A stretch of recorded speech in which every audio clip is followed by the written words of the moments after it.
years of the best sports talk in Middle Tennessee, featuring Tennessee Radio Hall of Famer George Plaster, Tennessee Sports Hall of Fame coach Watson Brown, and young guns Billy Derrick. And now, here's your host, George Plaster.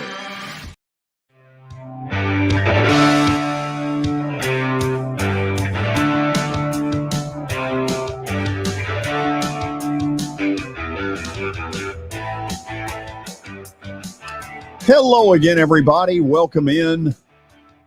It's just a nasty, gloomy, gray Wednesday, but so what? We got a lot of things to talk about, a lot of good sports to get into, so let's get right to it. Let's call roll. Let's say hello to Coach Watson Brown. Watson, how are you? George, I'm here and accounted for. That's good. You good today? I'm good today. How about you? I'm doing good. I like the glasses, Watson. Oh, yeah. Oh, those are my, gosh, I forgot to change. Those are my outside glasses, my work glasses. Billy, I got on the wrong pair, but put up with it for at least till we get to a commercial, and I'll get them switched out. I think they look good. It's you like those? Yeah, it's a nice look. Do they make me look younger? I'll wear them forever. They make them look younger, smarter, everything. Oh.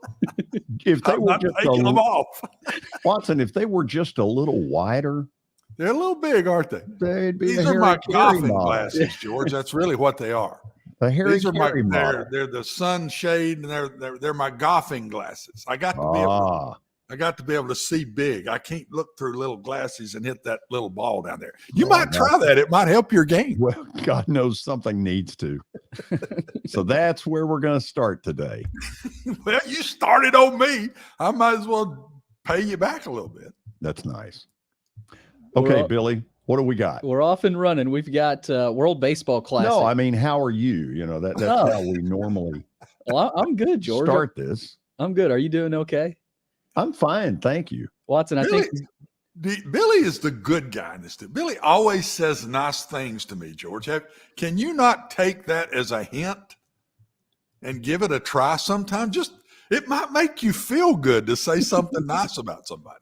Not only just try that once and see what you come up with. A good football coach, but you cared about your players. I would describe you as a humanitarian.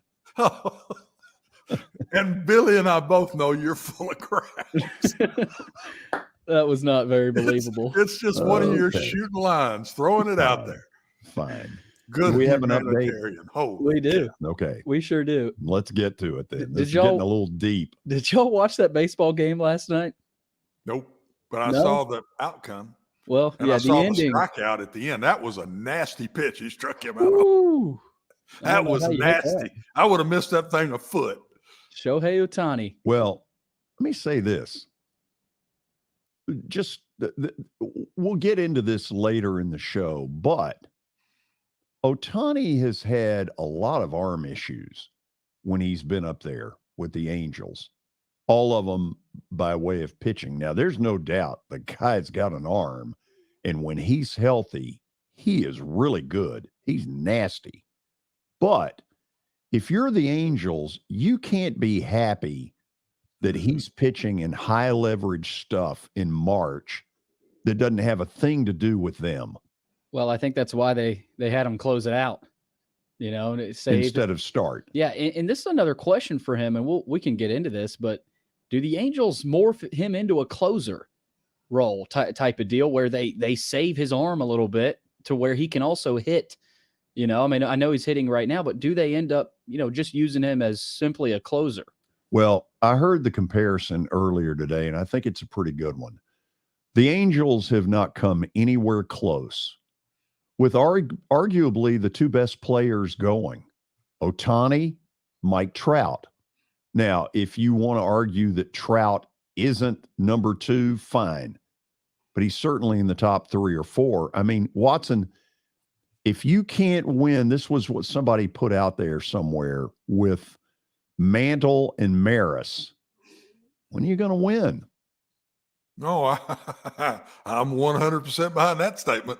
I mean, when you get a hold of they're all windows, George. You got windows to win in. And when you get that certain talent, you got to finish it out and put your team together and win. And they've got too much talent not to be winning. They need to put it together some way. Can you, you're baseball guy, talk to me here. Can you Sure. be designated hitter and still be the relief pitcher? Can they change that and you be the relief pitcher somewhere in the game?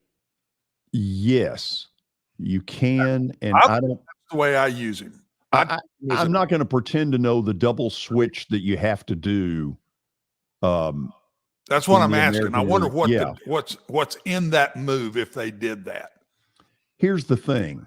The Angels, even with arguably two of the best 3 or 4 players in the game, have not come close.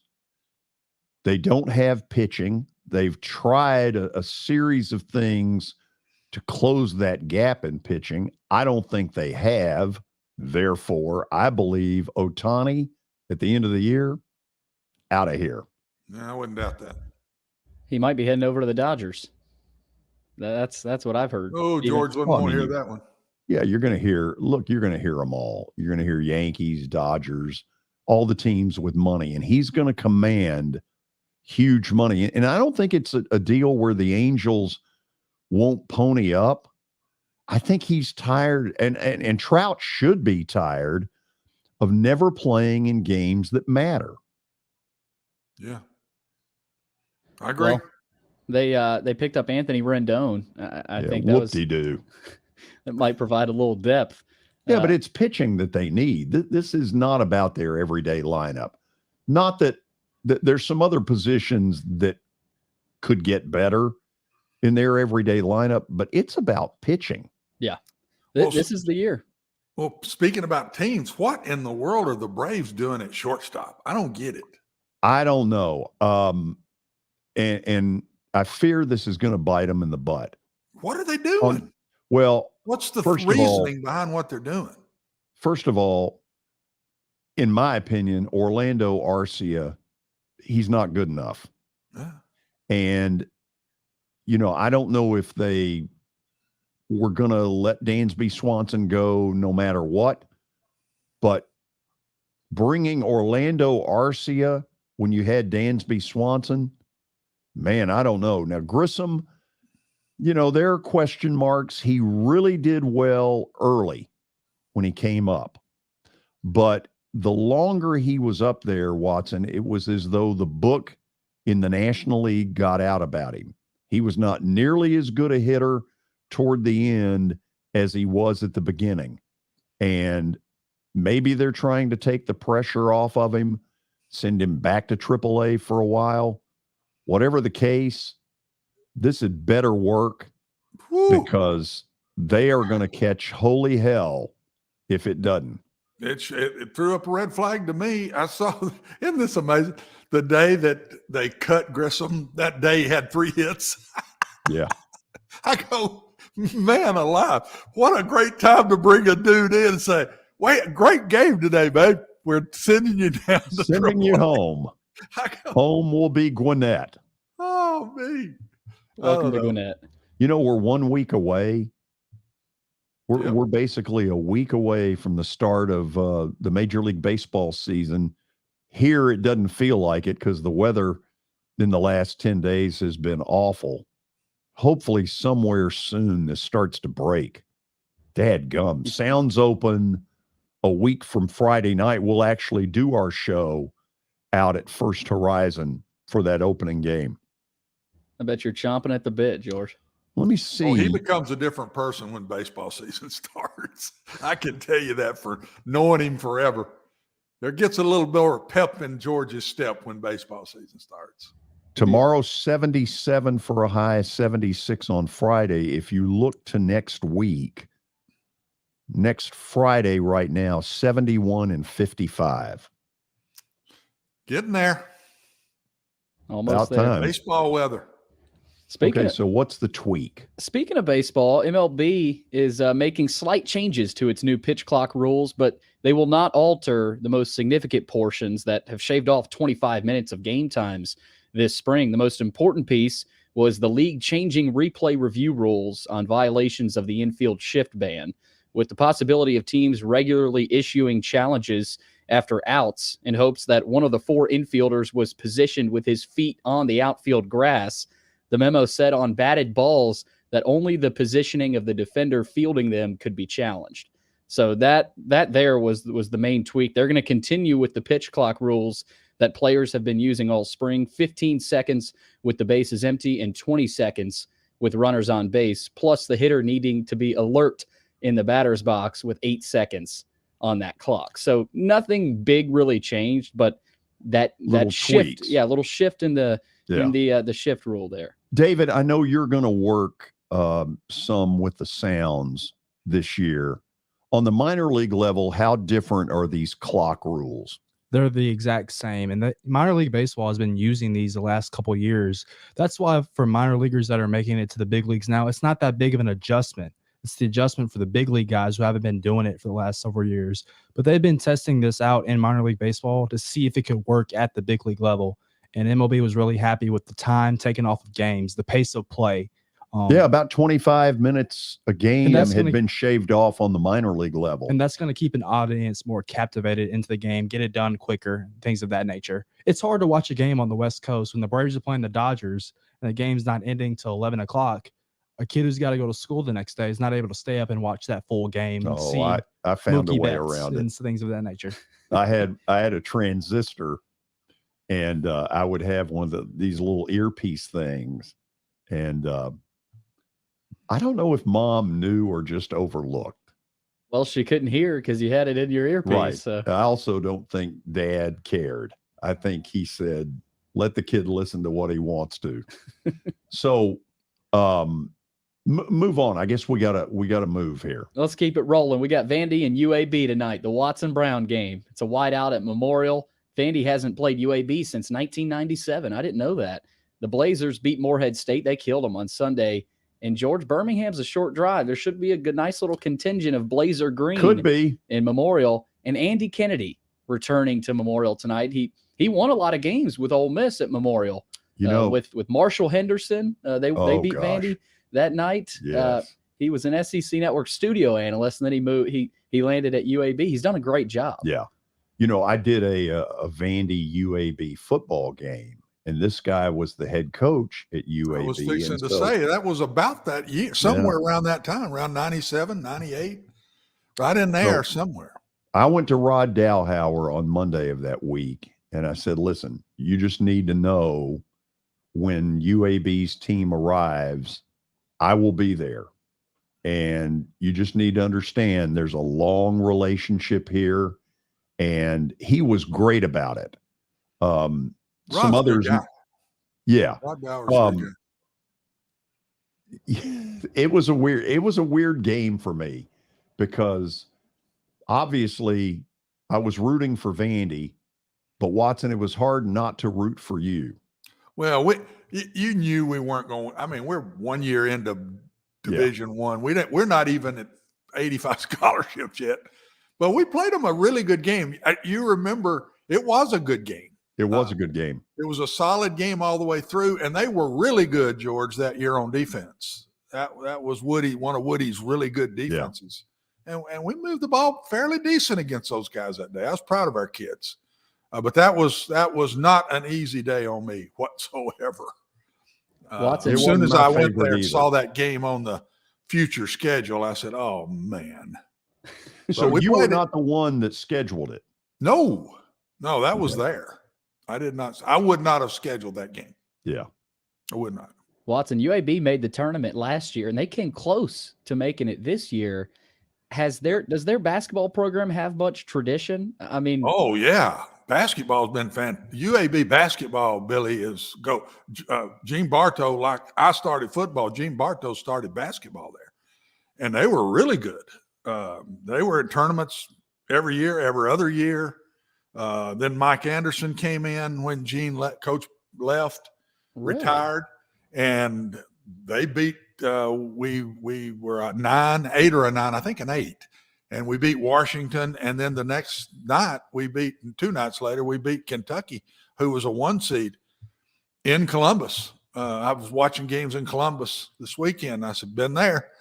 And then we went to Kansas. We went to St. Louis for the Sweet 16, and Kansas nailed us. Mike is like Fairleigh Dickinson plays. That's Mike's style in those days. Now, I don't know why he left it a little bit when in his latter years at Arkansas and St. John's. George will remember. He's a cover you all up and down, just wild play, and I loved it. And but Kansas got us. They break those traps and layup after layup after layup. Matter of fact, I spent the last 8 minutes of the game in the locker room with Mike. We just sit there and talked. He got thrown out. And so I followed him out to the locker room, and we just sit there and talked about the season. And I try to just keep him calm. So I've got some fond memories of UAB basketball, man. And it fell off a little, and Andy's brought it back. Andy was a great player for Gene Bartow. Matter of fact, might be the best player that Bartow ever had there. I did games Kennedy was a great player for Gene. Up at Western Kentucky when UAB would play them. Anyway, that makes me feel old. What's the last story? Last story. I was going to say Bartow Arena. That's their arena now. I didn't realize that was named after him. Named while I was there as football coach. How about it? So Vandy and UAB tonight. Also on the basketball court tonight, Ja Morant returns for the Grizzlies against the Rockets. He's been away for the team for nearly 3 weeks after attending counseling in Florida. He said he's prepared to be more responsible ahead of his return tonight. I hope that's right. Well, I would hope he would be. I hope that's right for him and all of us' sake. Yes, because his career is at a crossroads. And unlike a lot of us who make mistakes, his could be multi-million-dollar mistakes if he doesn't clean his act up. I know we got to go to the break. Let's start the break out with this thought. There are 45 million of you, red-blooded Americans, betting on March Madness. That's incredible. Today at Action 24/7, use the promo code GEORGE. I got my own promo code. Get a 300% deposit match up to $20 on your first deposit. Action 24/7 is Tennessee's only locally owned and operated sports book, and I say that for a reason. These are your neighbors who operate this business. So when you have a dispute, when you have a question and you need prompt service, prompt answers, you know what? You're going to get them. These are your neighbors. Download the app or visit action247.com to start your winning. And please bet responsibly.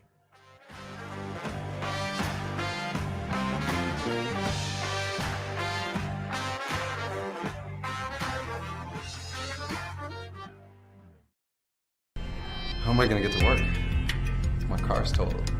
Skylar, our team is making a call right now. We'll get you a rental car. Don't worry. That's a relief. Call us 24/7. We're here. We're going to help.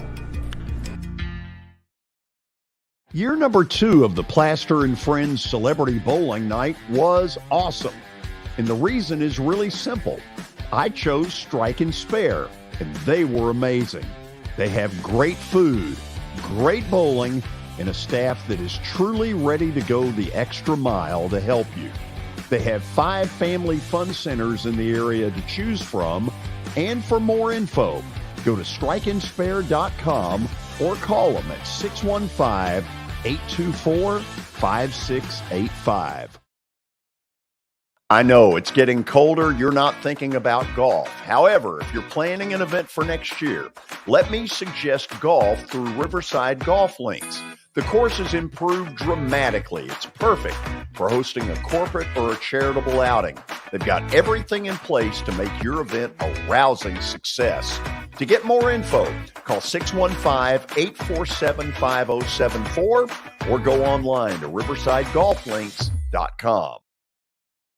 As the trusted premier custom home builder in Middle Tennessee, Donley Timmons has over 20 years of experience in the industry.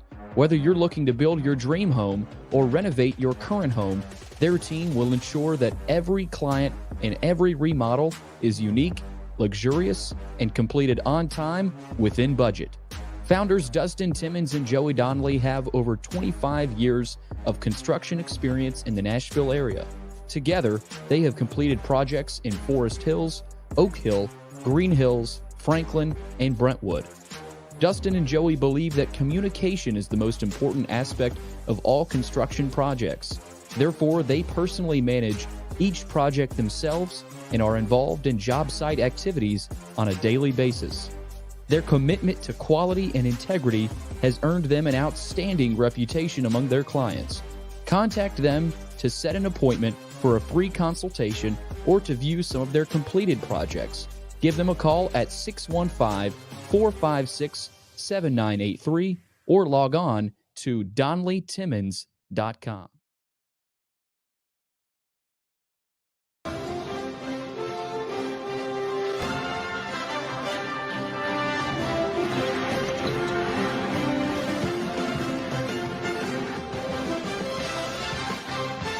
Oh, yeah. We're down to the Sweet 16 in a tournament that has been incredible.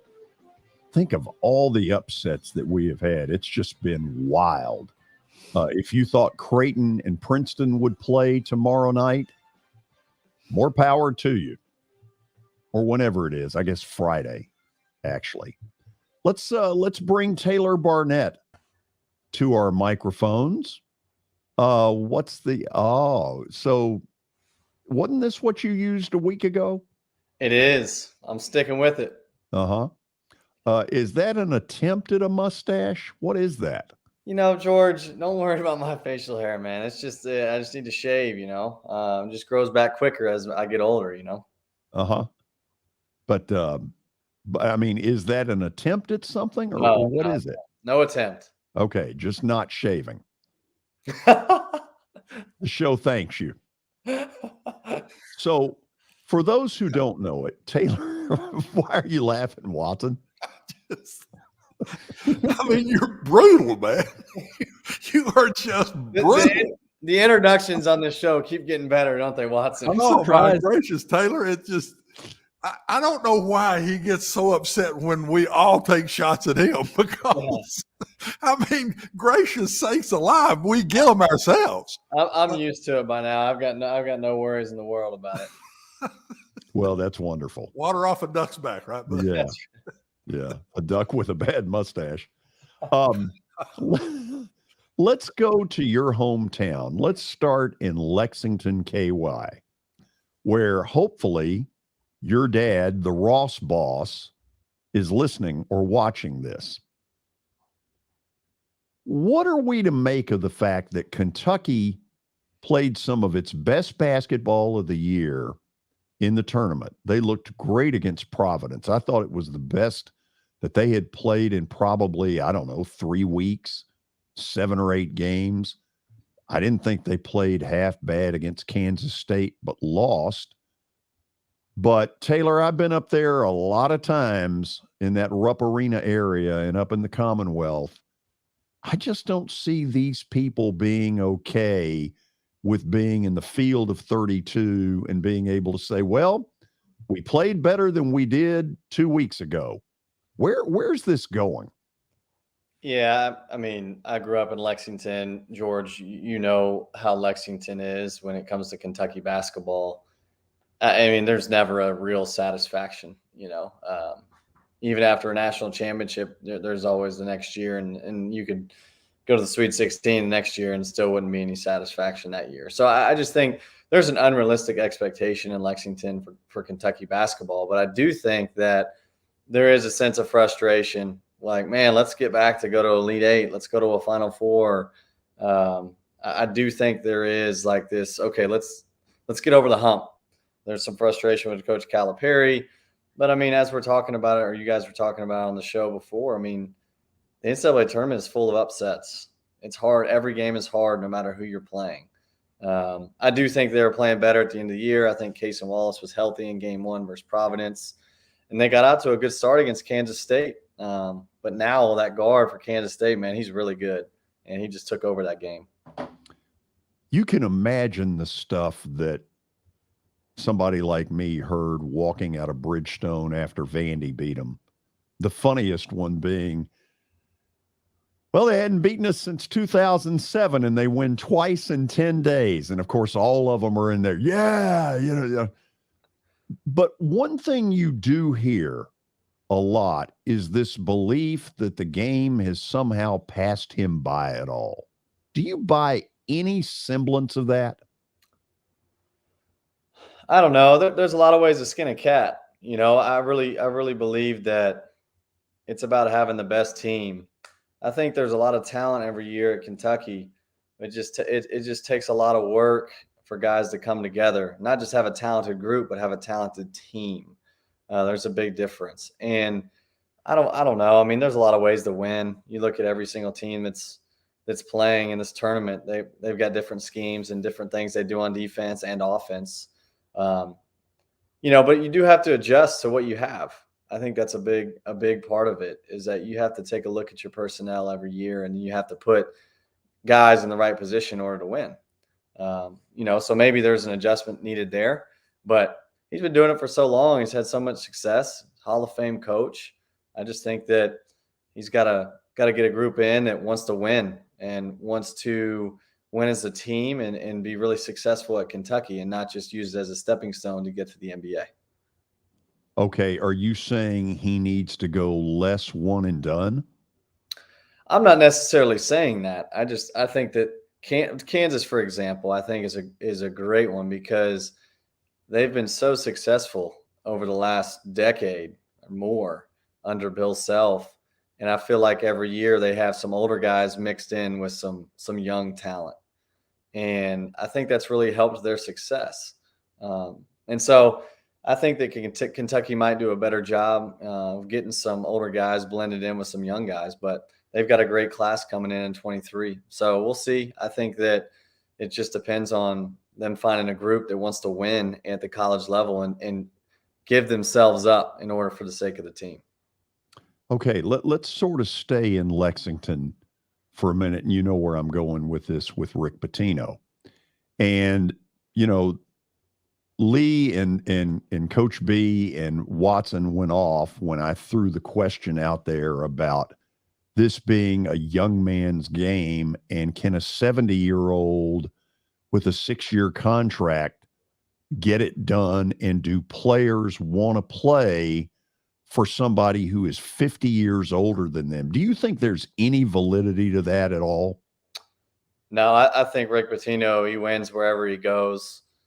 He won in the first year he was at Iona. I think players still view him as a Hall of Fame coach. Oh my gosh, Rick Pitino, they want to play for him. I think he's going to kill it at St. John's. I think that they're working on getting every home game in the Big East at the Garden. There's a lot of reason that it'd be cool to go to St. John's under Rick Pitino. And you're going to be coached hard, and you know that he's going to get the most out of you. So I think they're going to get some kids up in New York that are now have the desire to stay home, and it all has to do with him. I don't think the age matters. I don't think that, that difference. I think it's the Rick Pitino name still has a lot of weight in college basketball. See, I've got this vision that ESPN in their matchmaker, give me a match, will try to get St. John's to either Louisville or Lexington next year. It's possible, but that's scheduling, are you saying for like a home and home, or are you saying? No, probably a one-shot made for TV kind of deal. Yeah. Look, obviously he would have to accept that. And I don't know that he would, but I can certainly see ESPN trying to make that happen, because let's face it, the drama of Rick Pitino going back to either one of those places would be huge. It would. Yeah, no doubt. It would make for a big story, and that's what they're all about. So I can see them trying to do that. But definitely in tournament time, they'll try to place him, I think, in one of those regions for sure, if they're in it. Are you now to a point where Alabama is a notch above everybody? Yeah, I put Alabama as, they're so good. I think I think it's going to be them in Houston. And they still beat Houston at Houston in the regular season. We've talked about that. But just to be able to have, the best player in the country in Brandon Miller, he is a do-it-all guy, and he not only is talented, but he has an unbelievable mentality when it comes to being on the floor and just the way he attacks the game. And then, you've got guards that are really good around him. They've got guys 1 through 4 that shoot and make threes. They get plenty of threes up. And then you got Charles Bediako, who's in the center and on the defensive end where nobody can make a layup. He's protecting the rim. So I just think that they have all the pieces to the puzzle, and they're really good. But I think Houston is capable of beating them. Okay, let's play the chalk game for a minute. So chalk holds, and both of them get there in Houston at the stadium where the Texans call their home for the NCAA final. How would you see that playing out if they got together? Well, I think what Houston would try to do in one sense is slow the game down. It's Alabama wants to get up and down and get up as many threes as they possibly can. I think Houston they're always going to defend. They're always going to defend. And I think that it would take Alabama having a little bit of an off night, I think. But also Houston slowing the game down a bit and being really efficient on offense, not turning the ball over, and then trying to force some turnovers against Alabama and get some free buckets in transition. I think Houston would have to play the best game they've played all year in order to beat them. And I think Alabama would have to be a little bit off in terms of shooting the basketball. Okay, I want to get you to comment as a player and as a young coach who's probably dealt with some of these kind of situations. When Princeton won in the opening round, I thought Missouri looked completely ill-equipped and had no clue how to play them because they had less than 48 hours to prepare. If Princeton were to somehow get by Creighton, will that same thing hold true? And why is it that it's so hard to prepare for that team with that little amount of time? Yeah, that's a great question and a great point. I think Creighton has had a lot more time to prepare. But Arizona did too. And I just still think it's so hard to guard because it's so different. You get into these rhythms in a season in a league where, a lot of the things are similar, or some teams are running similar stuff, or you see a lot of ball screens at a higher level because you got talented guards that can make plays and you don't have to do a lot of complicated stuff. But, Princeton, they're playing together on offense where everything flows and there's lots of cutting and you got to really have your head on a swivel. And so I do think it is tougher to prepare in a short amount of time for a team like Princeton. So you have to be really disciplined. I think Creighton, they've seen what Princeton has done so far in the tournament and how they've won. I think Coach McDermott is a really good coach. I think he'll have his guys prepared. I don't see Princeton winning this one, although it'd be a lot of fun. I think Creighton's had a lot of time to prepare, enough time to prepare in order to win the game. So help me with this. If you're in that regional, and I pulled it up here to just make sure I knew where I was going. This is in Louisville, San Diego State, Alabama, Princeton, Creighton. If you're Alabama, have you assigned a coach this week to get started on Princeton just in case? Yeah, absolutely. I mean, I remember we went to the Bahamas last year and we were playing Mississippi State the first game, but I had the Richmond scout and they were playing Maryland, and one of our other assistants had the Maryland scout. And I already started watching Richmond before we had even played Mississippi State days prior, and we didn't even end up playing Richmond. So there's definitely an assistant coach or support staff that's watching both of those teams to get a head start on a scout, different themes and what they could possibly do to try to win the game. No doubt about it. Have to be prepared. Watson's coming up after the break. Were you okay with my questions? Oh, I was okay with them. I thought they were great. I don't know what Watson thinks about them, but great questions. Well, let's bring him in. Watson, how did you feel like the questions went? I graded you A today. Did you? Yeah. Really? Yeah, you honestly gave him some things that he could talk about. So I thought you did good. I think he's trying to say as opposed to what? I didn't say I'm comparing it to anything. I just gave you an A. Okay. Period. Then Just I'm going to accept take the A and move on, George. Yeah, No, absolutely. Let's Let's it go be, to the man. break. Don't try to knock it down. Listen, when we come back, these two will go at it. Let's see what happens. Go at Stay it. tuned.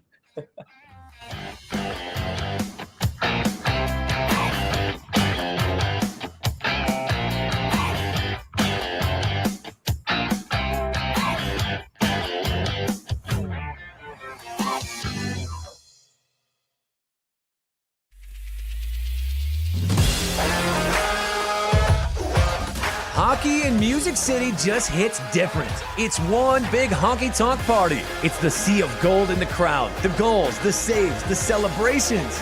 It's an experience like no other. Experience Predators hockey all season long. Visit NashvillePredators.com/season tickets and join the Loyal Legion today. That's NashvillePredators.com/tickets, and we'll see you at Bridgestone Arena.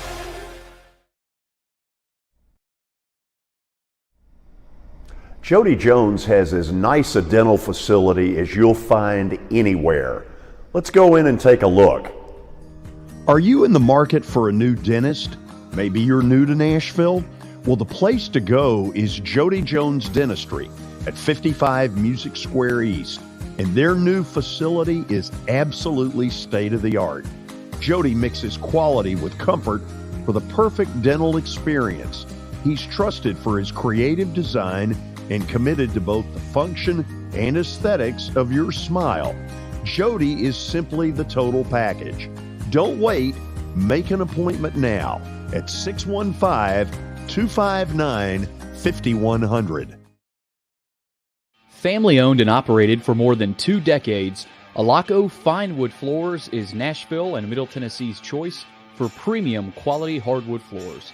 Since 1995, Jimmy Alaco and his army of employees have embodied the approach of taking pride in one's craft and providing superior customer service, growing from a one-man shop to a team of 23 professionals who share the founder's passion for quality craftsmanship and customer satisfaction.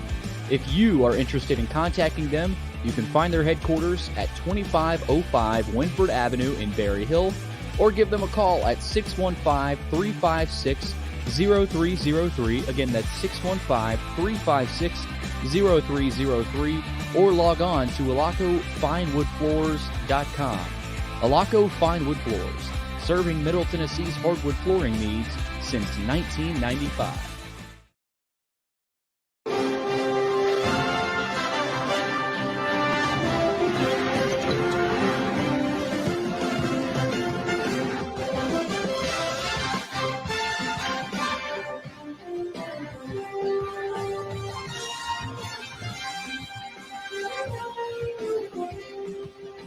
It is one of the best times of the year, this 3-week block where we've had league tournaments. Now we go first weekend of the NCAA tournament, and now we get to the Sweet 16. Taylor Barnette joining us, former Belmont basketball star. Watson, what do you got for him? Taylor, let's start with Patino and a statement at his press conference, which really got my attention.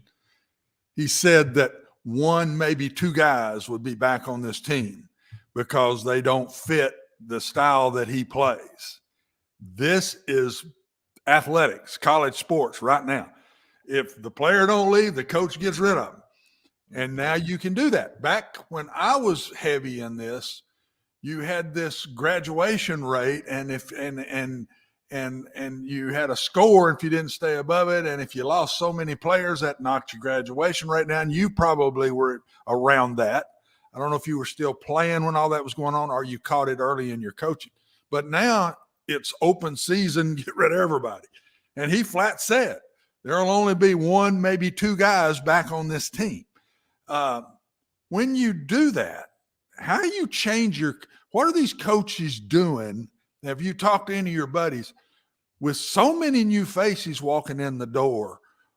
how are you changing your coaching style to put this team together and try to figure out a way to put it together as fast as you got to, because you're being judged on early games? That's proven because Vanderbilt didn't get in with some early bad games at the end of the year. They were probably the best team in the SEC other than Alabama late in the year by their win percentage. So how are coaches changing their style to get a team ready with so many new faces? Football don't have that many new faces, Taylor, in a percentage way.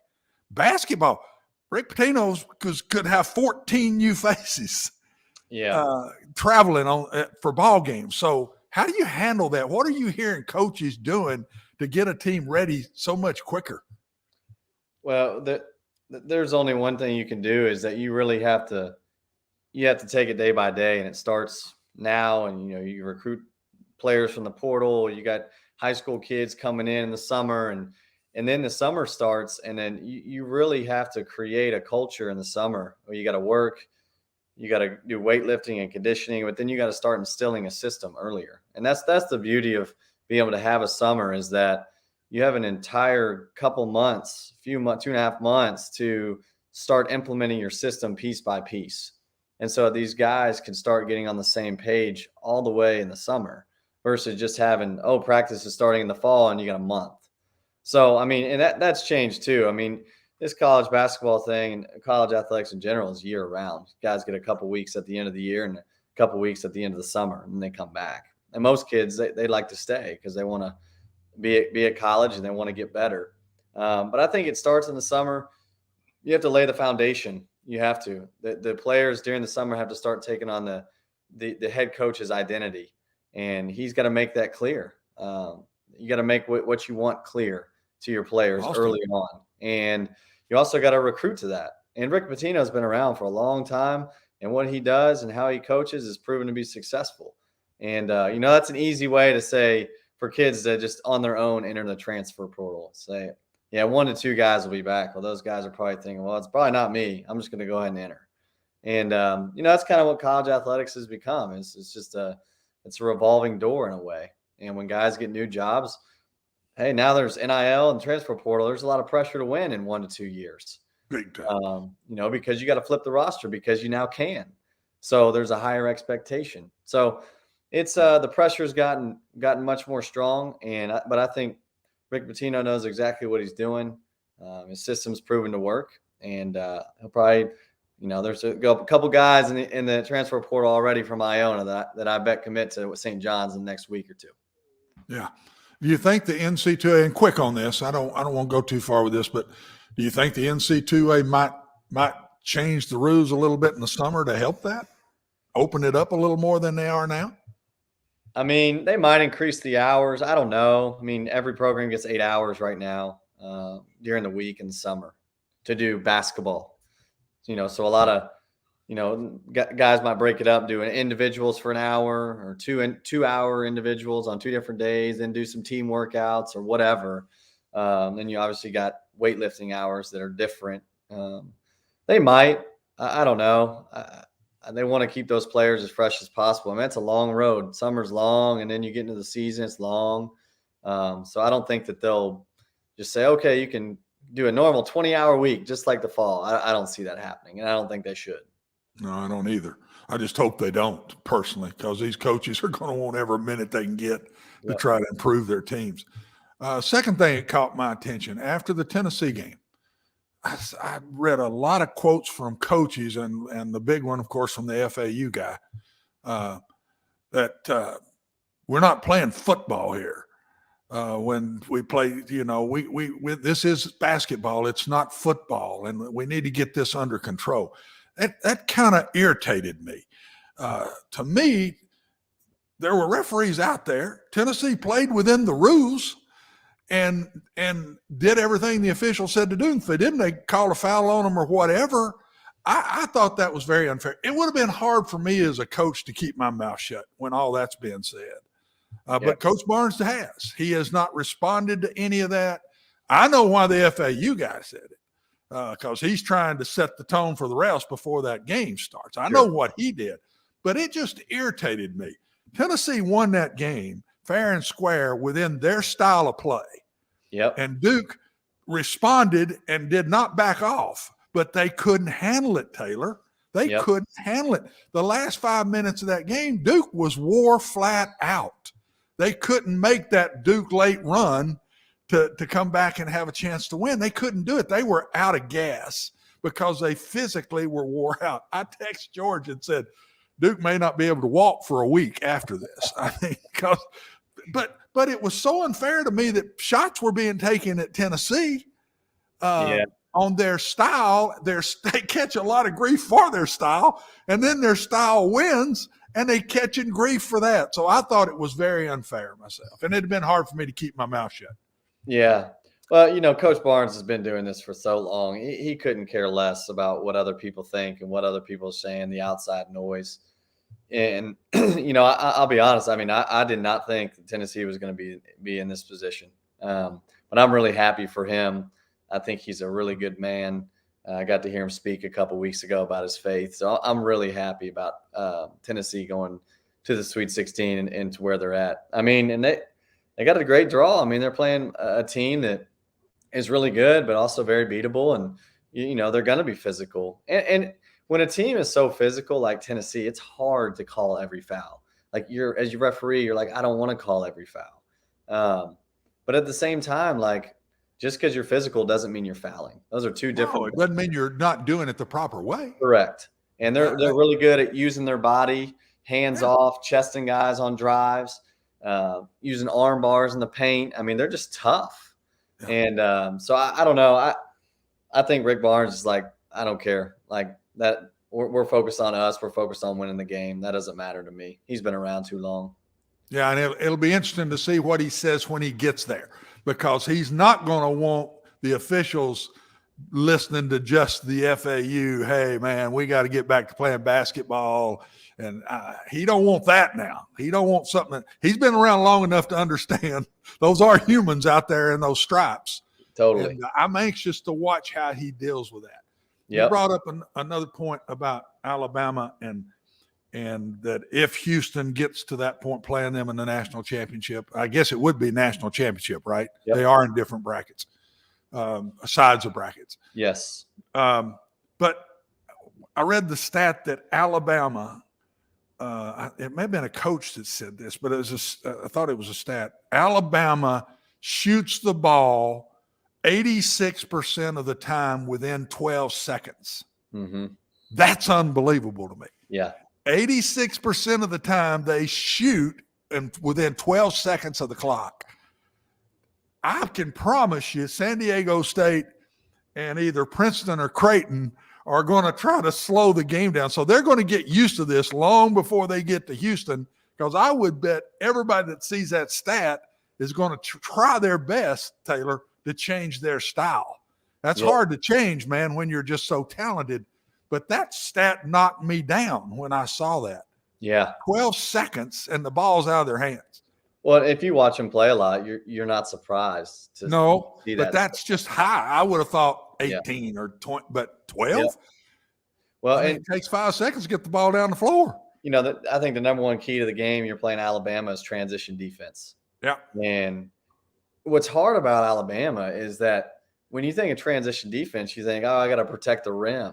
With these guys, it's like, okay, I have to match up. I got to say, I got him. And you got to really communicate, because you actually have to match up on the 3-point line. Otherwise, they're going to advance 2 passes later and get a wide open 3 in the corner.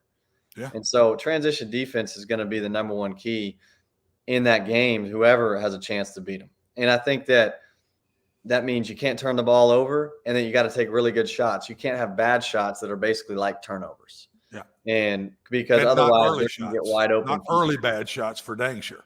Exactly. Let Alabama take the early bad ones, and you get a good one. And that's, I think, how you win that game. You don't turn the ball over. You try to force them to turn the ball over as much as possible, because that's when Alabama struggles, when they have high number of turnovers, and then take advantage of that. But yeah, it's definitely an intriguing style of play to play in. I mean, guys want to go there and do that. I really believe that. And they don't just play offense, they defend. I think he's able to get those guys to defend, to be like, hey, You play defense, you can shoot threes if you're 6'9", you're Noah Clowney. Yeah, shoot a transition three. I don't care, but as long as you play hard on defense, I'm fine. Which they do. Okay, Exactly. here we go. Aaron, I'm going to throw it at you, and let's see what you come up with. In the West, who's coming out of there? Connecticut, Arkansas, UCLA, Gonzaga. Who's coming out of there? I got UConn, UCLA, not going against Tom Izzo at this point, Michigan State, and Tennessee. Oh, wait a minute now. We're staying in the West. Who's coming out of the West? I'm sorry. They're all UConn, Arkansas, UCLA, Gonzaga, and then two of those will play each other. Who's coming out of the West to the Final Four? UCLA. UCLA? Yep. George, I got UConn. That's who I'm taking out of the West. Who you got? UCLA, but barely. Okay. All right, East, we got Tennessee, FAU, Kansas State, Michigan State. What you think, Taylor? Golly, that's tough.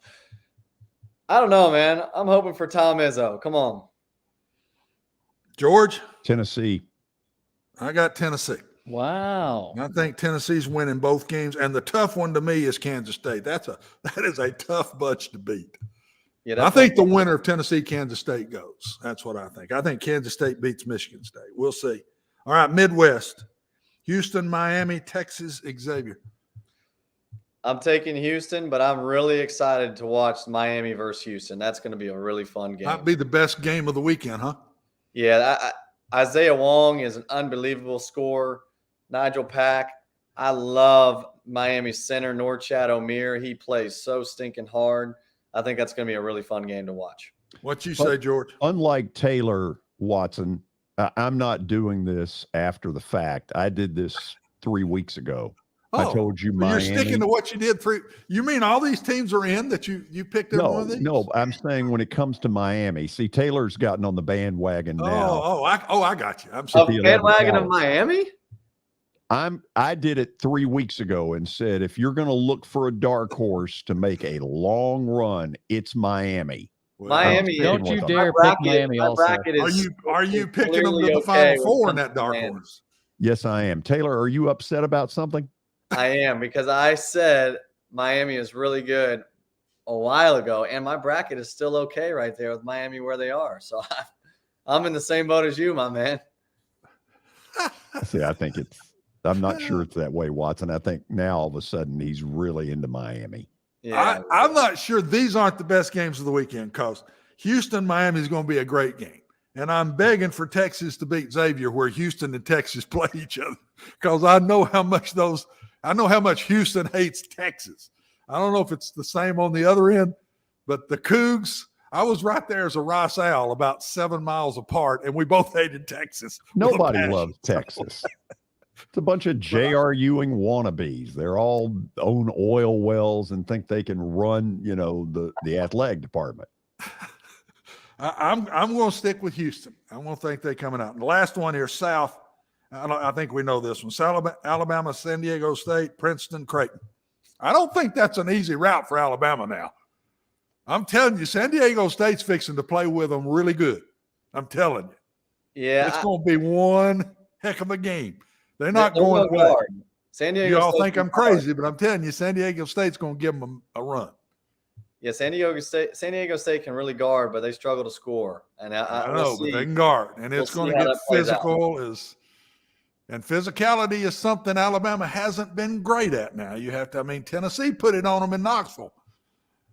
So I can see George sitting there with that smirky smile on his face. You know what's coming with that smirk. San Diego State can't come close to Alabama.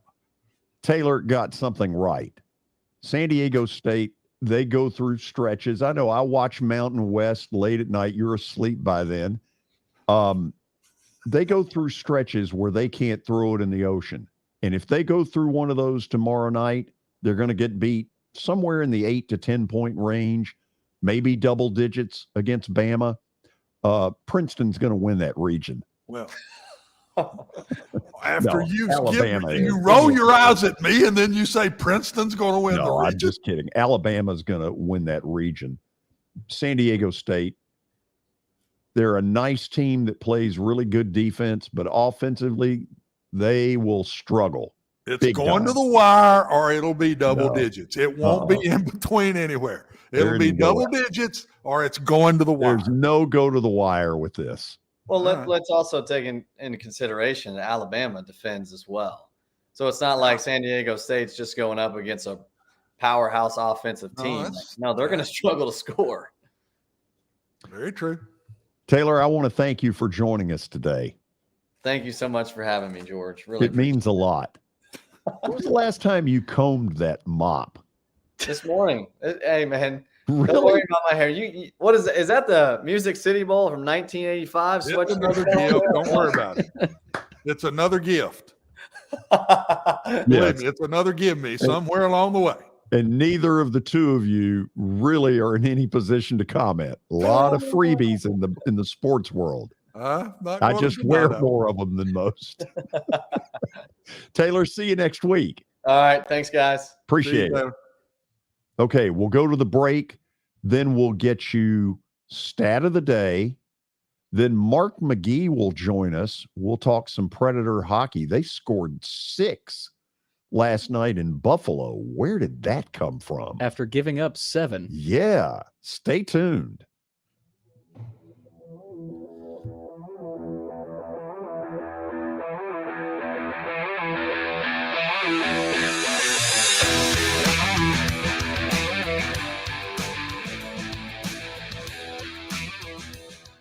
Hey, thank you for meeting with me today. The insurance company has made an offer. Already? How? They've offered you the entire policy. Thank you, Blair. You're so welcome.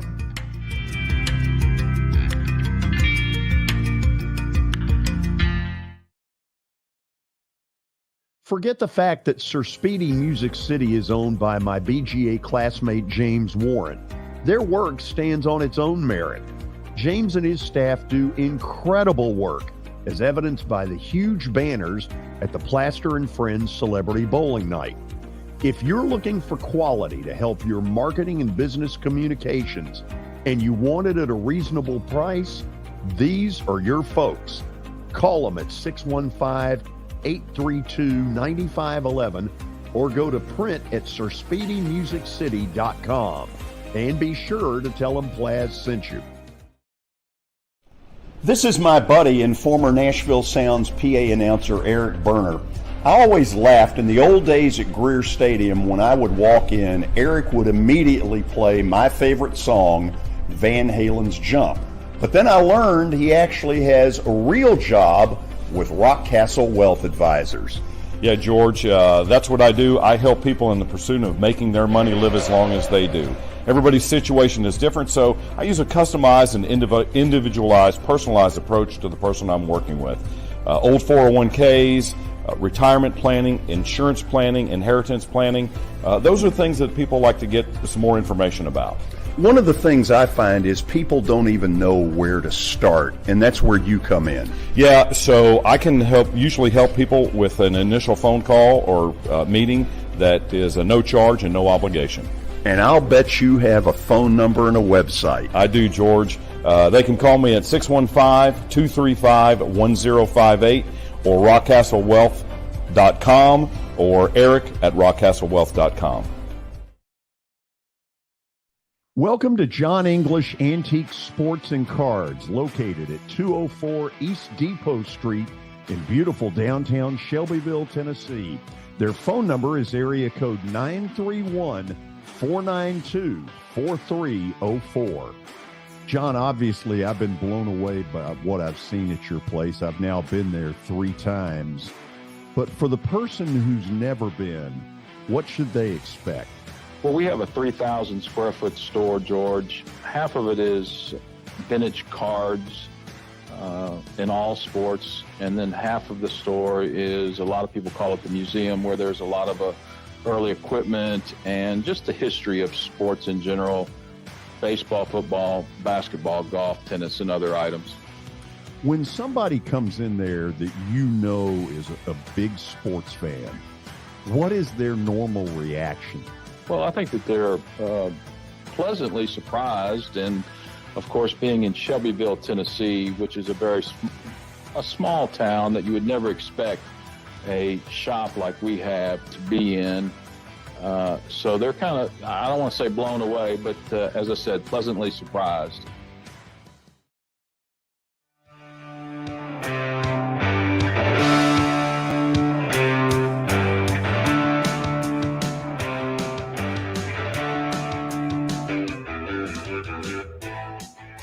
Stat of the day coming up. We'll have a little Preds talk with Mark McGee as well. Well, we've got to get to a stat of the day brought to you by John English Antique Sports and Cards. You can find them out in Shelbyville at 204 East Depot Street. They're open during the week, Tuesday through Friday, noon to 5. Also on the weekends, Saturdays from 10 a.m. to 5. Give them a call at 931-492-4304. If you're a sports fan, go check them out whenever you got a chance.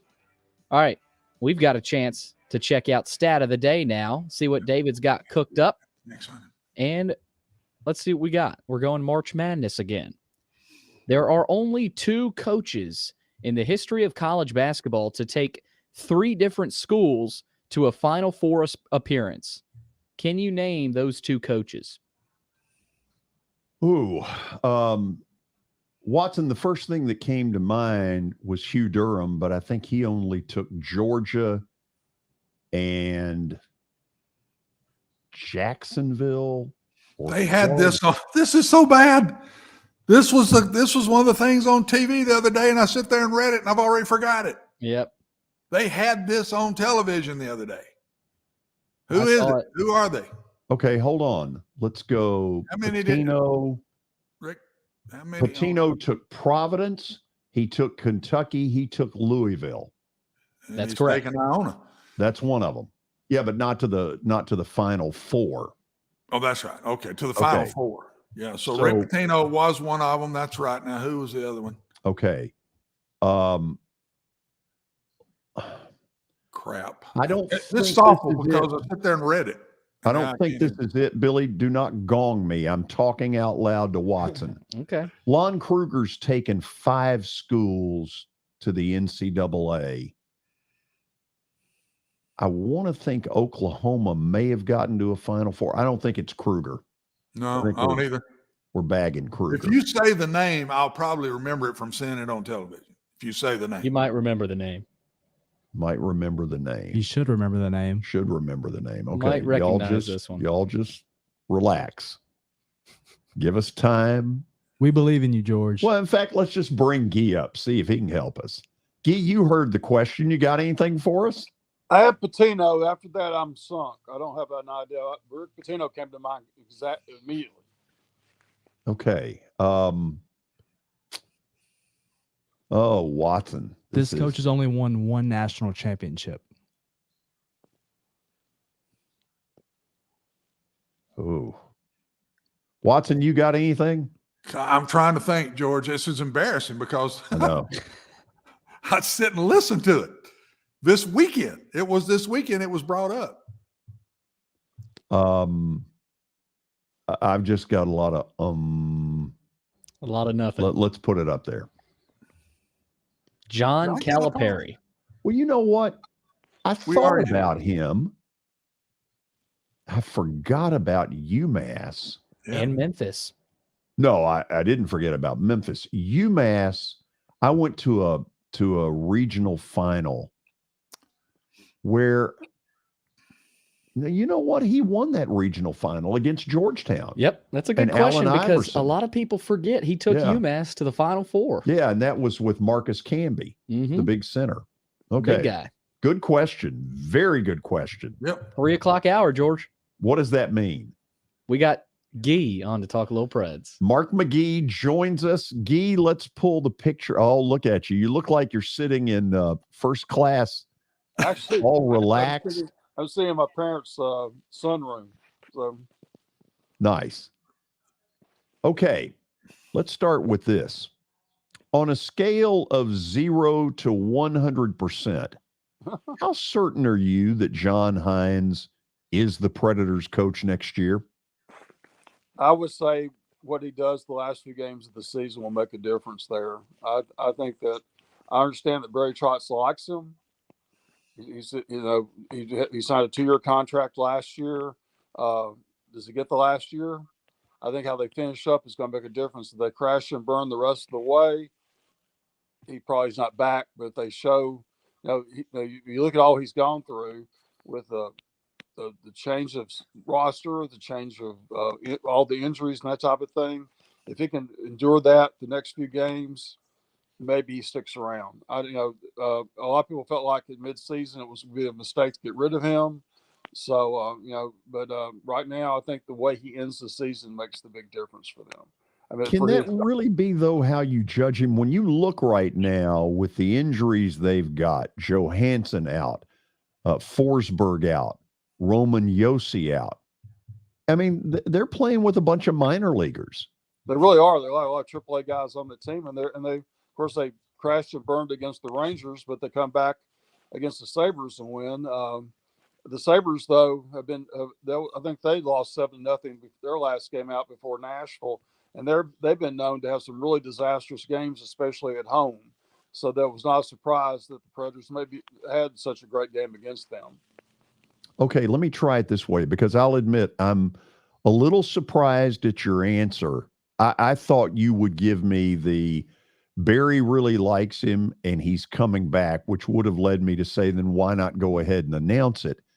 But if you're right, and this has still got some, deciding to do, is this more David Poyle's decision? Is this more Barry Trotz's decision? Is this the two collaborating? How do you think this is going to work? I think it becomes more of a Barry Trotz decision, because Barry's going to be the one that's going to be, I won't say stuck with him, but Barry's going to be the one that's going to be working with him next year. I just think that you still have a little bit of I think that, I just think there's still a little bit of doubt as to how they finish up. If they don't make the playoffs, I don't think that has affected one way or the other on him. But I think it's just the way they finish the season. A lot of these young guys are coming through. Luke Evangelista last night gets the 2 goals to assist. First rookie to ever do that for the Predators. Tommy Novak had a great game. Philip Tomasino had a great game. Barry has stepped in for Yossi's spot. So a lot of the young guys are doing well.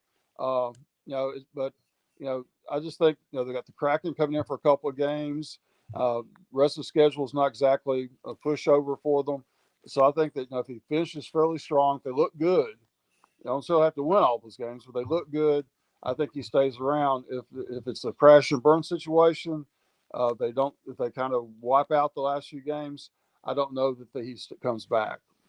Key, I had given up on the concept of this team going to the playoffs, and deep down, I don't believe they're going to. I think mentally that sort of ended Saturday when they were not able to beat Winnipeg in regulation. However, when I look at the standings, they are still 5 points out of the 8th position, and the Winnipeg team that right now holds that 8th spot, they've played 3 less games then. So, yeah, I don't think it's going to happen, but it's better than mathematical possibility. I mean, they're still considered part of the picture for that. One of the national hockey guys today called the Jets Predators Calgary situation the tortoise race, because nobody seems to be in a hurry to win it. Winnipeg has struggled in the last several games. They've only won a handful of games, and they're 8-10-2 in their last 20 games. The Jets are, so they're not exactly tried to run away with it, and they had a pretty lackluster game the other night. So, so I don't know that they're a cinch right now. The Predators have some games in hand against them, so it'll be interesting to see what happens. This might be something that goes down the last couple of games of the season, especially if the Predators can get hot. I think Calgary right now, most people consider that Calgary's pretty much dropped out, even though Calgary won the other night. So I think a lot of people feel like that maybe they're the dark horse right now. This was with the Jets and the Predators. What's going on with Philip Forsberg? Nobody really knows. They keep it awfully quiet. This is what's happening with him. We all feel like he's got a concussion and that situation. The big question is, do you bring him back now, or do you hold him off late until next season? What's the best for his health? not necessarily what's best for the team. Sure, it'd be great to have him back, especially since they do have, a chance, though as slim as that might be, a chance to be that 8th team out of the West. What do you do? I think that's the one thing they're considering. Is it going to be too soon to bring him back? Just let him recover. He's been practicing with a non-contact jersey, so he's not completely out of the picture. But I just don't. I don't know what they're going to do with him. I'm sure those discussions have been interesting, and I guess he's in on those as well as to how he feels. I'm sure he wants to play. But I think it becomes a long-term thing. Where what do you do to make his health the best? Because he's a long-term person for you. Next 3 are at home tomorrow. Seattle, 7:00 at Bridgestone. Saturday, Seattle. Right. I believe I'm right at 1:00. Right. Those are backup games, so I think one of those is. Yeah. And then Toronto, 5:00 Sunday. Okay. Mm-hmm. Not three very tough games. Oh, yeah. I mean, you can sit here and say, boy, a 3-game winning streak would make it interesting. But, boy, that is a murderer's row 3. It really is. It's going to be interesting to see what happens there from that standpoint. It's not the greatest situation for them to be in, but they're at home. And they need to do what they can at home to make this the best possible for them. So, like I said, it's a slim situation for them to make it. But Winnipeg's kind of been lackluster.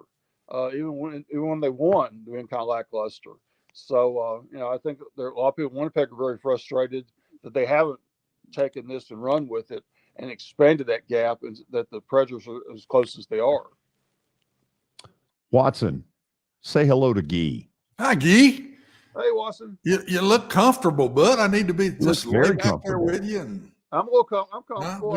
We get you a pillow, and you just ready to roll. I had some business to take care of today here, so I had to stay around. Got your nice little sweater on. I mean, you just look comfortable, man. I'm proud of you. I feel comfortable. He looks like he's backed up the seat in first class, and they're about to tell him he's laid back, just zeezing out. You need to bring me my Coke and peanuts right here in first class. Take your table to the upright position. We're just 20 minutes away from landing at McCarran International in Las Vegas. And he's got Pred's colors on top of that. Oh, he's color coordinated. That was not intentional. Unintentional. Okay. It's going to give you credit. You got your yellow and blue on right here. Not intentional at all. So I guess they call it gold. It's yellow to me, but it actually is yellow more than it is gold. It is. It's yellow. It's blue and Sean yellow. Henry Pretty colors, but it's blue and yellow. It's not blue and gold. Sean Henry.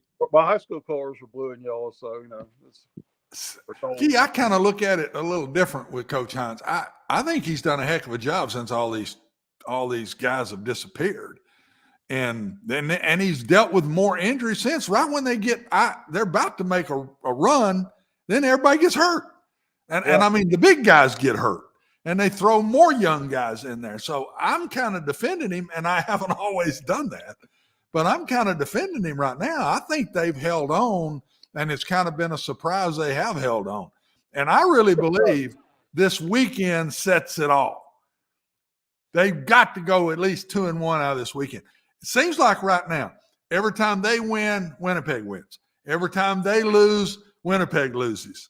And so they're no worse off than they were a week ago. They're at 5. They were week 5 a week ago. They're at 5 now. To me, this weekend may really set the tone for the rest of the way. All 3 of them at home. Well, I agree. They've got to come out with at least 2 wins out of those 3 games. Yeah. That's possible. But one of those games, I don't think you're not going to have UC Saros in one of those games. So does he sit out the second Kraken game, or does he sit out the Toronto game? I don't think he sits out either one. I don't think he sits out Toronto. So probably you've got Lankinen in either that first Kraken game or the second one. And Lankinen has been okay, but he's not UC Saros.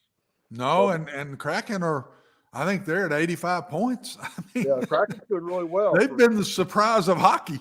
When we lost to them in the first or second game when the season started, we said, how in the world do we lose to them? Well, they're up in 85 points right now. We're at what, 78? So I mean, they've had a better year than we've had, and they've had a better year than a whole lot of people have had. Yeah, they've been very they have been very consistent in their winning. They have been very consistent. They haven't had a lot of ups and downs. They've been a pretty consistent team. They found a way to win. Wouldn't you think, Guy, would you not think that if somebody's well enough to come back, they don't put them back out there? Well, I mean, do they not want to get in the playoffs? I heard you say, well, and I agree with what you're saying. Well, they got to make a decision on to bring him back or not. To me, the decision, if he's well enough, he comes back. I mean, they're fighting to get in the playoffs right here. And I don't know about the other guys. Are any of them coming back anytime soon, or is everybody gone for the thing? Johansson's out. He's out. Forsberg, like I said, he's practicing. But I think a lot of it in hockey, a lot of times the players decide, I'm ready to come back, that type of thing. I don't really know what will happen there, but it's kind of like, I hate to make this comparison, but it's kind of like a thoroughbred racehorse. Also, sometimes they get injured, and they're kind of injured, and you race them again, and they are ruined for the rest of their career. And well, that to me says he's not ready to come back. But if he's ready to come back, how do you not put him out there down the stretch here? And if they get in the playoffs, you dang sure want him to play then. Well, definitely. Then maybe he'll be ready for the playoffs if you rest him up until that time. But they've been very quiet about all this. That, like I think I mentioned this the last time I was on. Hines says it's an imminent situation. Well, what's imminent mean? Yeah. And so they're going to say he's day to day. So I mean, it's just hard to really figure out what's going on there from that standpoint. But I feel like if Forsberg feels like he's ready to play, they'll play him. So I don't know. So I don't know who's going to make that final decision. But it becomes short term, long term. How do you deal with them? If they make the playoffs, I think you're right. I think they'll make every effort to have him ready to go. Well, and then Yossi, Duchesne, what is the status on everybody right now? I'm not really sure on any of those right now. They keep that pretty quiet for the most part. Hey, Guy, let me butt in on this. Was there not some feeling that Forsberg was almost ready to come back, and then there was a little bit of a setback, if you want to call it that? Yeah, that's what I'm saying. I think that's been the situation. I mean, it's been kind of he was out. Looked like he was coming back, and now he's not. And they said it was imminent one time. Now they're not saying anything about it. It's been very mysterious. Well, I just, and I see y'all throw us up. So my last comment is, I think this weekend we say it a lot through the year. This is a big game, and they are. But this weekend, to me, these 3 home games, they've got to get some points out this weekend. Yeah. And it can't be 2. It's got to be 4 points out this weekend. It would seem to me it's got to be 5 or 6. Yeah. May have to be. Can't be less than 4, wouldn't you say, George? Can't be less than 4. No. This weekend. They've got to come out of this thing with at least 2 wins, I think. Yeah, I agree. But nobody talks about must-win games this late in the season. They all are. They're all must-win games. They all are. Because you don't do well earlier, really truly makes them must-win games to try to catch up. They've overcome a lot, but I think that if they don't make the playoffs, people aren't going to say, wow, what a lousy year they had, because like you were saying, Watson, they've overcome the big injuries, they've overcome roster changes and those types of things. And maybe Hines, all that fits in for Hines, and he comes back. I think he should come back. I'm not going to be the one that makes that decision.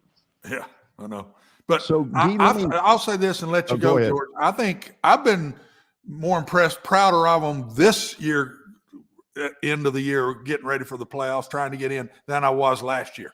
I've got a better feeling about them right now than I had this time last year.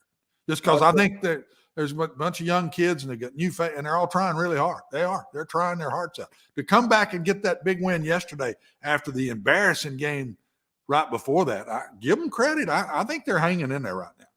They are. So, Guy, end it like this. Give me what you think. If there's a piece of paper and Barry Trotz wrote down, here are the 3 biggest priorities before next season, what are they? Find a top scoring forward. Somebody can score 40 goals without 40 goals or so. They never had that. They've had guys come in and do that occasionally, but they need a top scorer and one of those a top line scorer. They need to have that. They probably need another defenseman, another a more offensive defenseman if possible, and they've got to get faster. They've got to get faster, and these young guys are faster, and they've got and Trotz likes working with young players. I know he's a general manager. He's not going to be the coach, but Trotz likes to see younger players develop. And so I think that's what he's going to be looking for. And this team has to get faster. So I'd say that'd be the third priority. Guy, thank you as always. Good that you're flying first class. And at some point, do get your seat back up to its normal position. Tray tables, upright. It looks like this is the way I'm holding the phone. So, if you'll look to the left, there's the Grand Canyon that we're passing as we enter into the final stages of our flight into Las Vegas. I appreciate that. Thank you. See you. Okay, after the break, we're going to run through 2 or 3 sports topics and see where we take it. Stay tuned. Let's do. Yeah, thank you, Billy.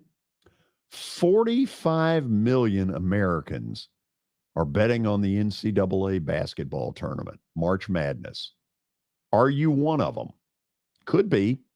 Today at Action 24/7, use the promo code GEORGE and get a 300% deposit match up to $20 on your first deposit. Action 24/7 is Tennessee's only locally owned and operated sports book. That's right. If you got questions, these are neighbors that you'll be asking. If it's a dispute about a game, these are neighbors you'll call on. They want to react quickly because they want business right here in Tennessee. So download that app. Visit action247.com to start all that winning, and please bet responsibly.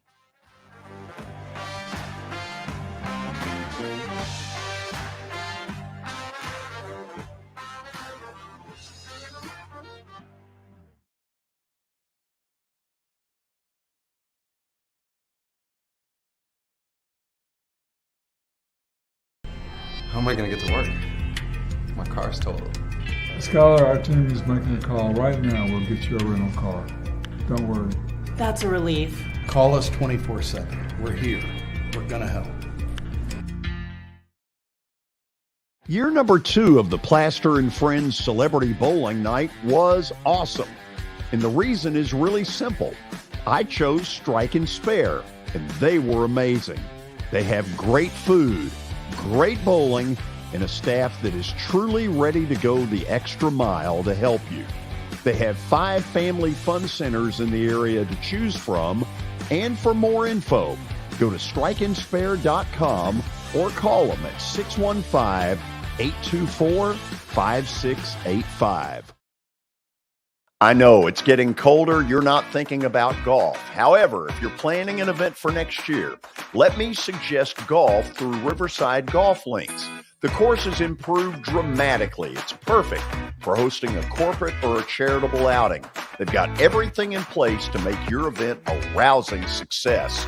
To get more info, call 615-847-5074 or go online to riversidegolflinks.com.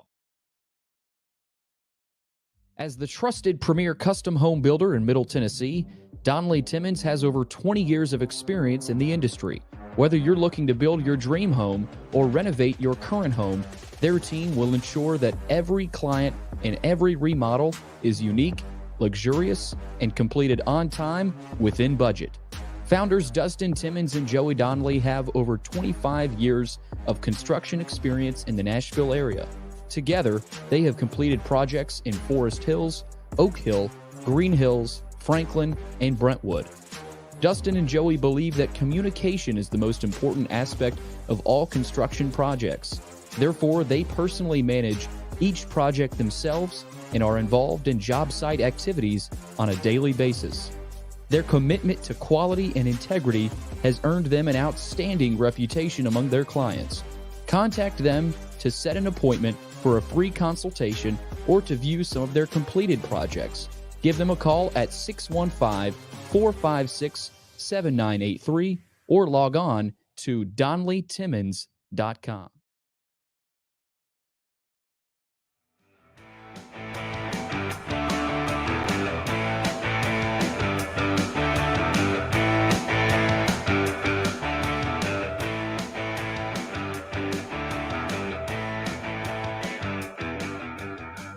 Okay, I mentioned a couple of topics that we're going to get into.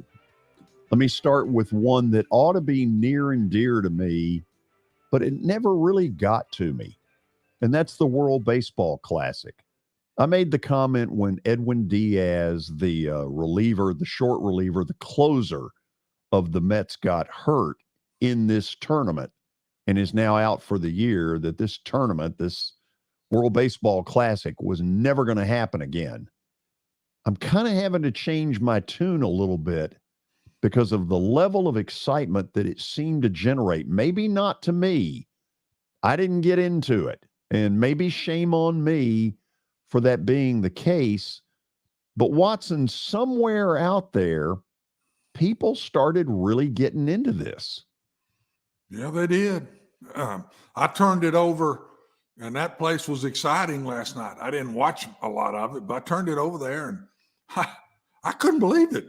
It really was like a World Series. I mean, it was wild, and the place was yelling and screaming, and excitement within the game, and man, a lot of faces we all know in the game. George, to me, they've got to change the timing of it. How do you change the timing? I'd put it at the end of the year.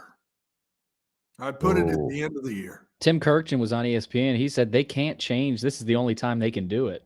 And why was that? What was his reasoning?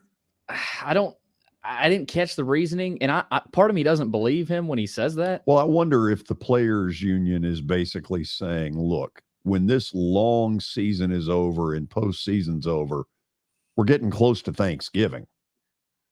Right, and they've just played 162 games. I don't know what the Well, I see it both ways. I mean, you do it where it is now, and you wear people out by mid-season because they went through this.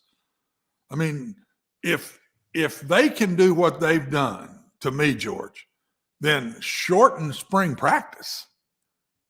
These guys did not spend near the amount of time they spend in preseason practice down in Florida and Arizona and everywhere they go. And yet they're top line pitching right now at full blast last night. I mean, there's people we all know out there look like they've been throwing all year long. To me, let's back off of a little bit of the spring practice and let them do this, and then back off a little bit of the other, because they proved to me they don't need that long to get ready to play a season. Yeah, why do they start so early? What the NFL did, they backed it up. They shortened it. Strictly for pitchers. I agree with you all. The hitters don't need it, but the pitchers do. Well, how come all these pitchers are top of the line now? They didn't have all that before they went in this World Baseball Championships. They didn't do it. Who all was our staff? Kyle Freeland was on there. Yeah. Adam Wainwright. Kyle Freeland. Really doesn't matter. Exactly. They were pitching well. That's what I'm getting at. Kyle Freeland was our pitcher last night. Correct. A pretty marginal major league starter. Yeah. Adam Wainwright started game one. Stud. Yeah. Great guy. The bullpen was okay. Daniel Bard was back there. So Daniel Bard can't throw strikes. Keep going. Who else? He's hammering these guys, Watson. No, I'm just saying that from a standpoint of, we brought our best everyday lineup? We didn't come anywhere close to our best pitchers. So the full staff was Daniel Bard, David Bednar, Kyle Freeland, Kendall Graveman, Merritt Kelly, Aaron Loop, Lance Lynn, Nick Martinez, Miles Michaelis, Adam Ottavino, Ryan Presley, Brady Singer, Adam Wainwright, and Devin Williams. Lance Lynn's a guy that... Lance Lynn could be the best of them. Yeah. Lives in Nashville, by the way. Mediocre pitching staff. Presley's a good closer for the Astros. Look, there are some good pieces, But it's not like having Trout and Ohtani and Mookie Betts in an everyday lineup. There isn't much of that in that pitching Trey staff. Turner was the stud of them all. Oh, Trey Turner was amazing. So, okay, so let me ask this question. Is this classic coming back in 3 years? They've already announced it for 2026, and Mike Trout is already committed. Has he really? Well, what I saw last night, there's no way they don't bring it back. That was an exciting piece I watched. I watched about an inning. And it's exciting, man. I'm telling you. They were into that game. It felt like a movie last night, like a scene out of a movie, that last inning. Okay, so what is the answer to it? If you're the Mets, you've gotten totally hosed in this thing. Are you basically forcing pitchers to sign, players to sign a waiver saying if you get hurt in this thing, it's on you. We don't want you there. That was a freak accident, though. That wasn't during the game. I know you're aware of when Mariano Rivera hurt himself shagging. He was celebrating, jumping up and down, celebrating. It happens. That's a freak accident. Okay, so you all think it's coming back? I know it's coming back. It's already coming back. They've already announced it. Yeah. Well, now that doesn't mean it's coming back. But George, I get what you're saying though when you say the Mets are probably pissed right now. Oh, sure they are. They got screwed. So a lot of you don't think. Look, I want to win the National League East, but I don't want to win it by Edwin Diaz getting hurt in the World Baseball Classic. Not at the cost of losing your best pitcher. Ooh. But the pride that those countries have when they play.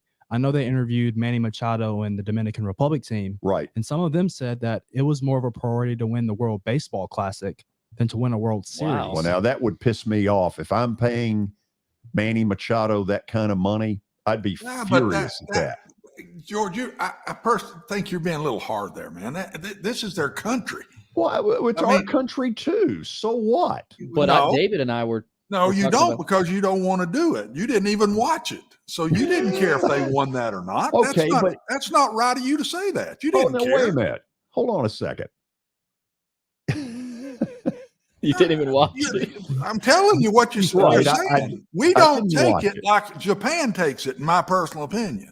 Okay. The United States doesn't do it the same way, and if they're going to do it, they ought to do it. I don't like if they're putting all their best players and they're all going, then ours ought to go. And Major League Baseball ought to accept the fact that's the way it is. The NBA did that. All of them went, man. All of our good ones went. And I'm talking about Michael Jordan, Larry Bird, they all of them went. And this baseball they did thing, it out that's of the Olympics. Season. Huh? They did it way out of season. Don't matter when you do it. You're doing it 1 week before the start of the regular season. But I don't care. They could have still got hurt and lost them for the season over there. That's serious basketball when you go over and do that. And you're talking about millionaires that you're paying, Magic Johnsons of the world and that, and they go over and tear up a knee. It could have happened, and when they played dinner, it could have happened 3 weeks before spring ball started or before the season started. It don't matter. If you lose them, you lose them. And I just think if you're going to do it, do it. And I would hate to see Major League Baseball. If they do, we ought to just get out. I'd hate to see Major League Baseball and the different teams make pitchers, batters, whatever, sign a waiver saying, if you come with me, if I play in it, you're on your own from there on. I'd hate to see that. Then if we do that, get out of playing in the game. Just don't go. The World Baseball Classic is a great way for the game to grow and to get a more captivating audience, to get more people into baseball. Last night, we got to saw two of the best players in the world in that ninth inning showdown between Trout and Ohtani. That's what we've been craving. You crave that theater and that action. So I think it's a great way to grow the game. Wait a minute. Grow the game as in Major League Baseball, or grow the game all across the world? All over the world? All over the world. Okay. You saw how much it meant to Japan to win that. Sure. So I think it's great for them. There was a YouTube clip that they uploaded of Japan's highlights, and there was like 10 million views within an hour. Oh, I know. Look, the TV ratings internationally were huge. And I think the bigger question is that the U.S., and I could be totally wrong in saying this, does our country take it as seriously as a Japan or a Mexico? Hell no. If we're starting Kyle Freeland in the deciding game, not even close. Well, and look at the players from the United States that were in compared to these other programs. All the best players from these other places were playing. Our best players weren't playing. We either got to get serious about it through Major League Baseball teams and through the whole country, or get out of it. To me, I don't like it being a halfway house. And that's I want to win. I think the if lineup I'm was going to pull good. from the United States, I want the best we got out there. Yeah, the lineup was probably the best lineup lineup we could was offer. very good. Yeah, the lineup was very staff good. that you're complaining Yeah, about. I mean, come on, Kyle Freeland is a middle of the road, and I don't mean to be taking shots. He's a 500 pitcher type on the major league level. If this really matters, then give me a list of people you want starting that game. Well, Jacob deGrom, Verlander, Clayton Kershaw, Kyle Freeland, Garrett Cole. Yeah. Well, the Kyle players. Who'd you throw? Kyle Wright. All right. Wow. Spencer Strider. I can go for that. That's an old joke there, right? Yeah, it is. David's going to have to get caught up to speed on that one. He won't know what we're laughing about with that one. Okay, last topic. Dana Altman, considered one of the real gentlemen in college basketball, went off after his team lost in the third round last night in the NIT, got beat by Wisconsin 61-58. He went off because Oregon's crowd was 3,300. So, what's Vandy's crowd tonight against UAB? I think it'll be pretty good. It's not going to be a sellout, but no, the students are back from break. I think Vandy fans are excited about the program. I mean, I think it's going in the right direction. It's not going to feel like an SEC atmosphere, but I mean, you win this, you're in Vegas, and if Oregon's a different program. I mean, they expect. I'm not saying Vanderbilt doesn't expect the NCAA tournament, but I think they're in a different spot with Altman. They expect them to be in the NCAA tournament. This was a downer of a year for them. But if you're Dana Altman, hey, they'll watch if you're in the NCAA tournament. They'll go travel with you. So. I'll say this: they've got a big kid, big old 7-footer. A lot of people saw him last night. He may come out at the end of this freshman year. He's really good for Oregon. Yeah, they need him. My comment through this as a coach is, I don't think you up your crowds by getting on your crowds. I'm sorry, I just don't think that's the way to do it. You ask them to come, and this is a big game, we need you, but you don't get on them for not coming. I think that's frustration coming from him, and I don't think that's a good thing. And he has every right to disagree with me, but that's just my comment. I just don't think it's good to get on them for not showing up. Knowing Dana Altman, my guess is that he will come back in the next day or so and echo exactly what you said. Because think about it, you don't ever really hear that from a coach berating a crowd. Well, you're right, but I have heard it before, and I've always said, man, I've wanted to say that. I've been at tough places that don't draw great. I mean, I have, and I just. Man, you get frustrated, but I just always would say to myself, that ain't going to make it any better by yelling and screaming at everybody. Here's a question. Why is UAB favored? They are? Knows. Yes, the line has gone from Vandy favored by 2 to UAB by 1. It's now 1.5. 1.5? It's because of the center. It's because Robbins is gone.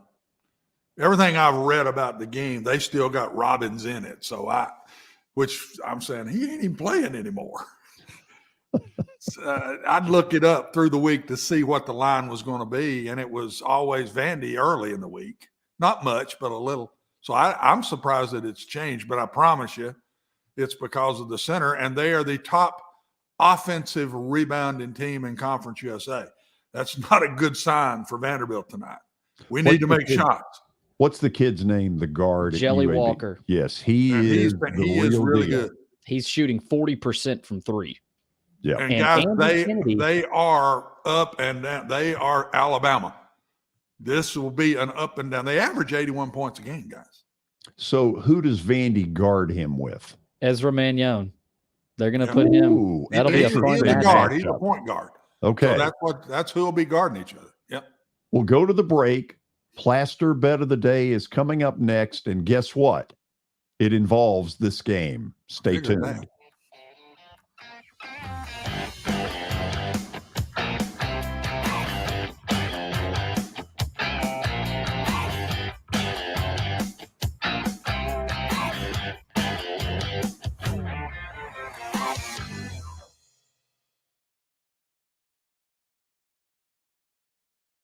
Hey, thank you for meeting with me today. The insurance company has made an offer. Already? How? They've offered you the entire policy. Thank you, Blair. You're so welcome.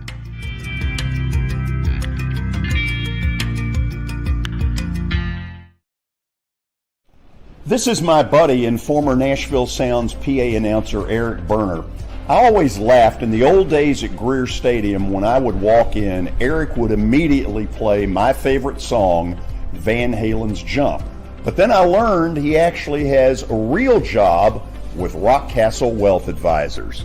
Yeah, George, that's what I do. I help people in the pursuit of making their money live as long as they do. Everybody's situation is different, so I use a customized and individualized, personalized approach to the person I'm working with. Old 401ks, retirement planning, insurance planning, inheritance planning. Those are things that people like to get some more information about. One of the things I find is people don't even know where to start, and that's where you come in. Yeah, so I can usually help people with an initial phone call or meeting that is a no charge and no obligation. And I'll bet you have a phone number and a website. I do, George. They can call me at 615-235-1058 or rockcastlewealth.com or Eric at rockcastlewealth.com.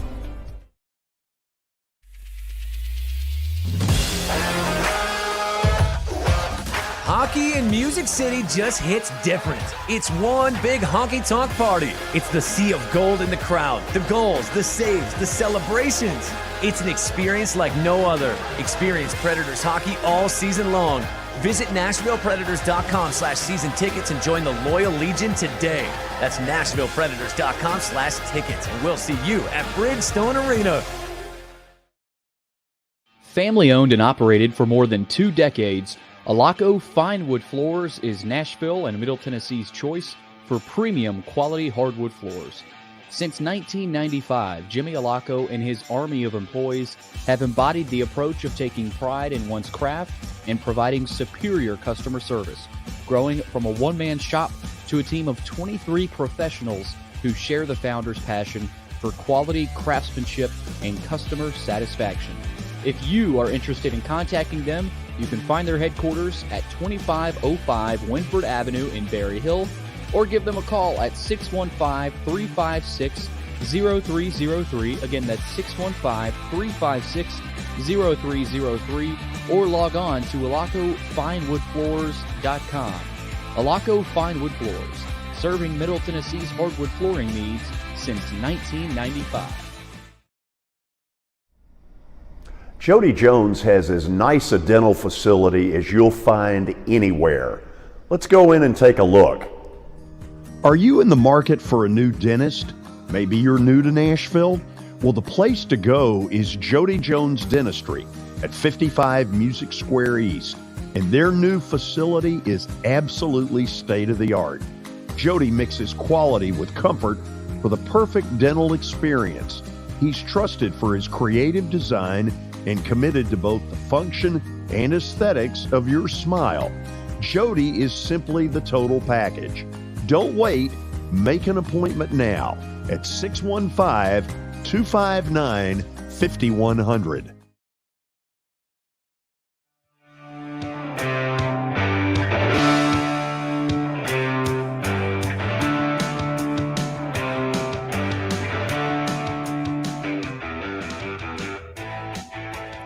Just over 2 hours away from tip-off, Vandy and UAB at Memorial tonight. The winner moves on to Las Vegas.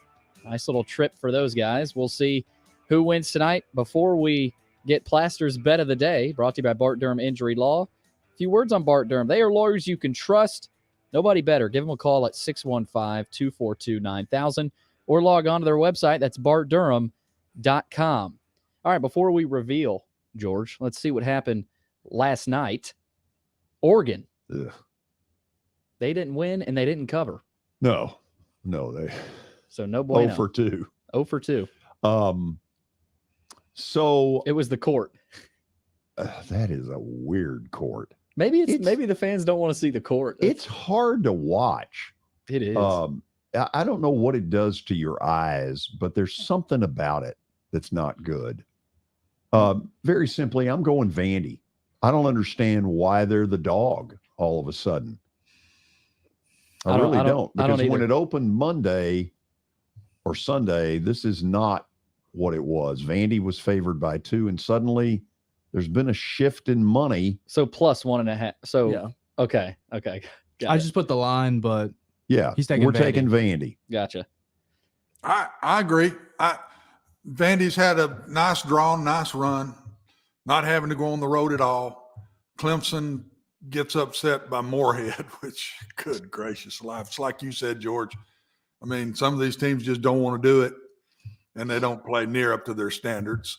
And so Vandy got that break. They should have lost to Michigan. That game was they were basically going to lose that game late.